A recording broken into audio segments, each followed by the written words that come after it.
Today's project is so much fun, super versatile, super useful. You are not going to want to miss this.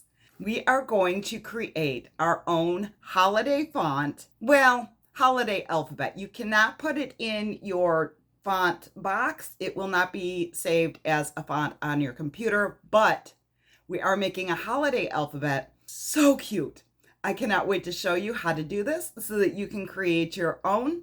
Hi, I'm Brenda Lambert. I'm a TJC licensed instructor for Silhouette, and you found your way to Silhouette success. Now, if everybody is ready to learn something new, let's do this.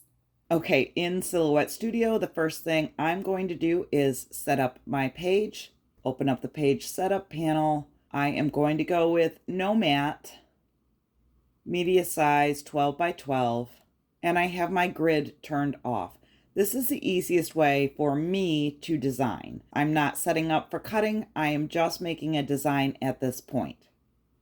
The next thing I'm going to do is I'm going to open up my File Explorer at the bottom, and I'm going to set it so that it's half of the page and Silhouette Studio is the other half of the page. This is going to allow me to bring my designs in a little bit quicker.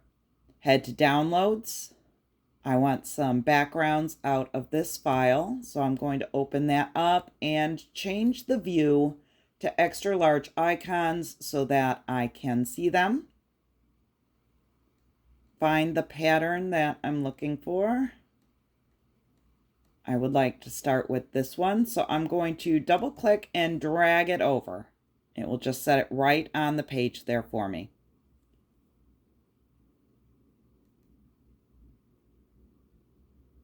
Then I'm going to take this orange polka dot and the green polka dot and set them there.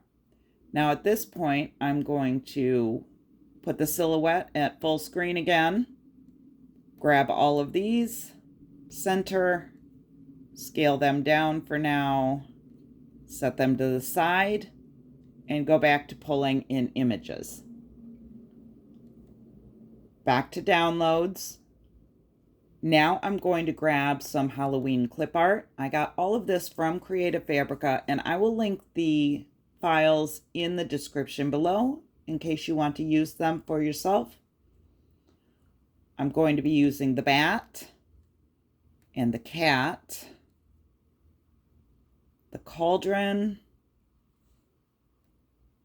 The ghost is super cute. The pumpkin, the skull. I don't know if I'll use this potion, but I think I'm going to bring that in as well. I do want this little spider and the witch's hat. Let's go full screen again. And I'm going to select all of these, center them, scale them down, and set them aside for a minute. Now I'm going to start with the actual text, and I am going to do 3 letters at a time, all caps. So I'm going to do A, B, C, grab another text box and do D, E, F right on down the line.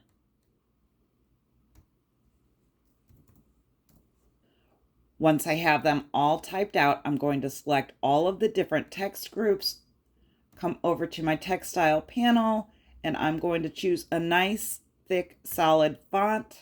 I'm going with Amateur Solid. I'm going to take this character spacing and I'm going to slide this all the way over to the right so that there's a little bit of space in between my letters here. They're still all selected. I am going to align to the left and ungroup. Now at this point, all of the letters are individual letters. I'm going to snag this column and group it.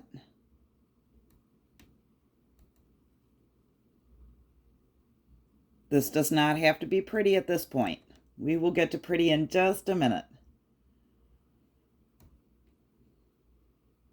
Take these 2 groups and set them over here. Now I'm going to select one fill pattern and bring it over here, resize it to 12 by 12, ungroup my letters. I'm going to go through individually and fill each one of these in with this pattern. But before I do the fill, I want to resize this, and I like to resize them to 10 inches. Then select the fill pattern and the letter, align to the left and align to the top. At this point, you're going to open up your modify panel and crop. However, I did not duplicate my fill pattern first, so let's undo all of this. Oh, wait a minute. Okay, let's duplicate this. Very important step. We need an extra set to the side at all times. Okay, let's do the aligning again. Align to the left, align to the top, then crop. And you have your A. We can set this over to the side. Duplicate your fill pattern. Repeat the process. Bring the D on, resize it to 10 inches. You want everything to stay consistent.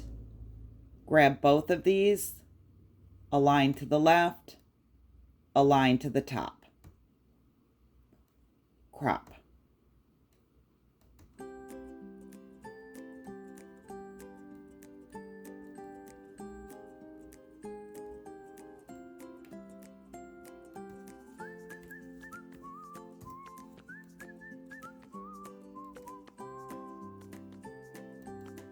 Since I am down to my last letter, I am not going to duplicate this. I'm just going to bring it on to the mat.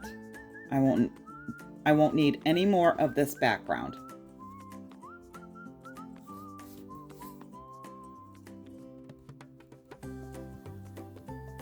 Now, to minimize the chaos on my mat, I am going to select all of these, center them. I think I missed one.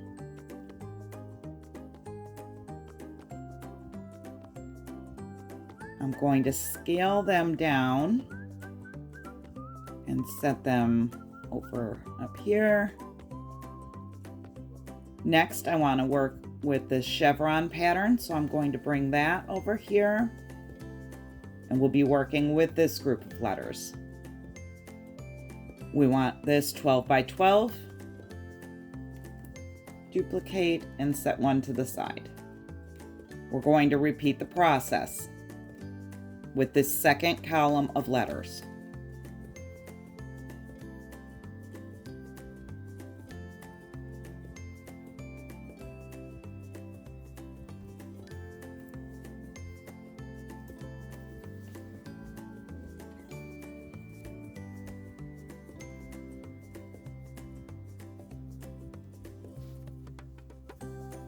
This W is a little bit too wide here.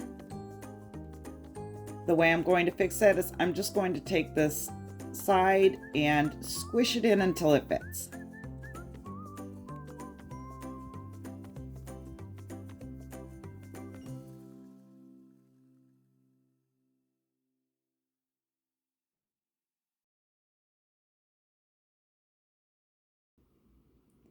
I probably should have left all of these at the same size. Now I have to resize them all again. But before I do that, I'm going to go ahead and get them organized just a bit.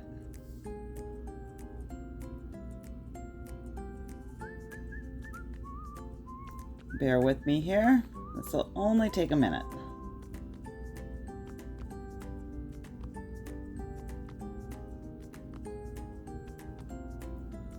One of the main things you want to remember when doing a larger project is to keep everything organized.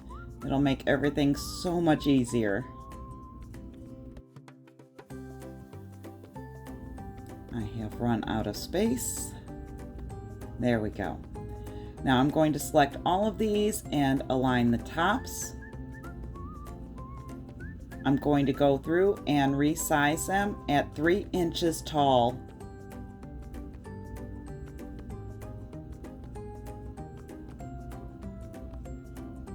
so everything stays consistent.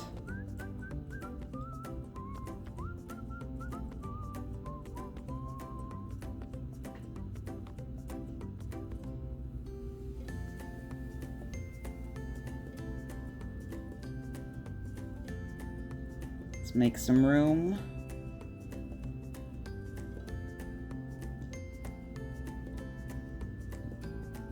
Now we're going to space them out a bit so that I can create an offset around each and every one. I'm just going to use the same offset for each letter. This will give them a nice outline and define the actual letters a little bit. Selecting all of the original letters and pulling them away. Now I can select the offset, use the eyedropper to get the right color, put everything back in place, and now I am grouping them individually with the offset.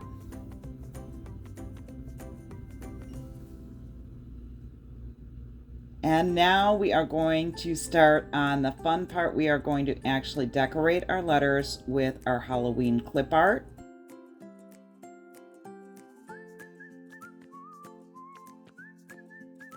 I just need to separate these real quick.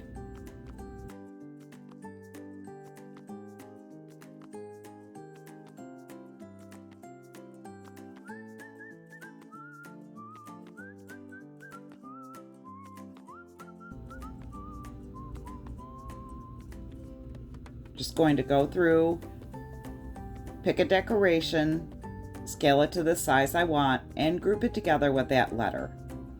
Now I should be duplicating these as I go, but it seems I had a heck of a time remembering to do that.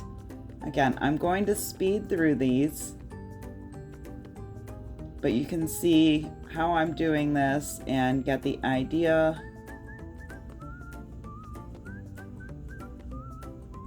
Just picking random elements and placing them wherever they look good. I'm trying to mix up the colors a little bit. I don't really want the orange elements with the orange letters and so on. This project is time consuming. This is not an easy design.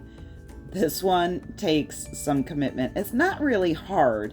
It just takes a really, really long time to get it done. Place some of them right in the center. That looks super cute.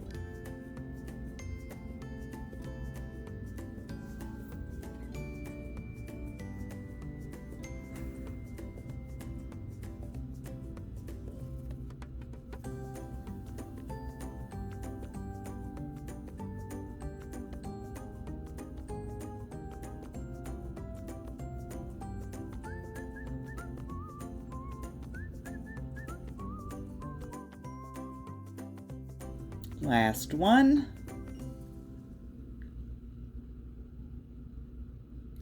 Now we can get rid of all of those elements and once again start organizing everything.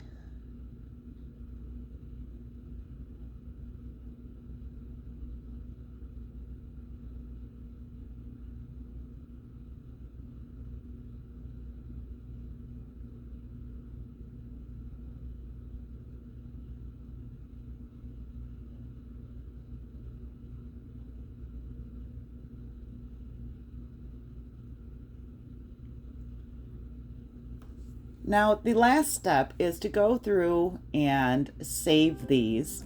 I'm creating a folder just for this Halloween font. I'm going to scale it down a little bit, put it on the mat, and actually fit it to the page. Now I'm going to select a letter, save to hard drive, find that folder that I created, and start naming each and every one of them. I am saving these as PNGs at 300 dpi on a transparent background. That's going to ensure that I have quality images when I bring them back into Silhouette Studio. I'm being very methodical in the way that I am saving these so that I do not end up confused with where I'm at. I'm going straight through the alphabet, one letter at a time, and saving them.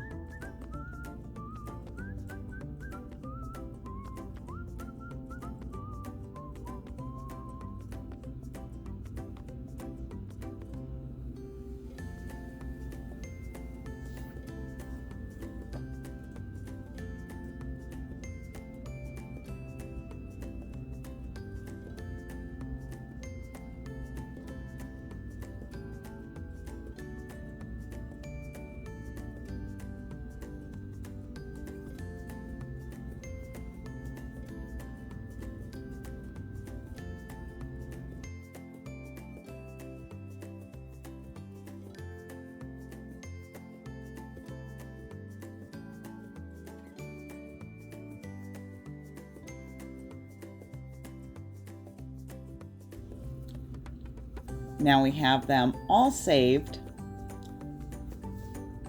I'm going to go back to the split screen, open up the folder where I had them all saved, and you can see I can just pull from my saved PNGs over to Silhouette Studio and work at creating a design. Can also go through and duplicate letters if you know you need more than one of them.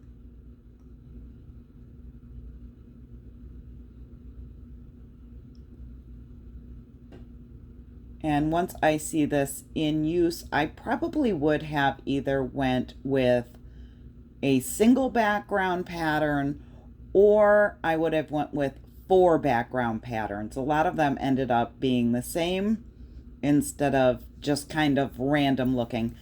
But anyway, I think this turned out really cute, and I will be using it for some Halloween designs. Let me know over in the Facebook group if you decide to make one for yourself. I would love to see it. Anyway, happy spooky season. I'll see you in the next video.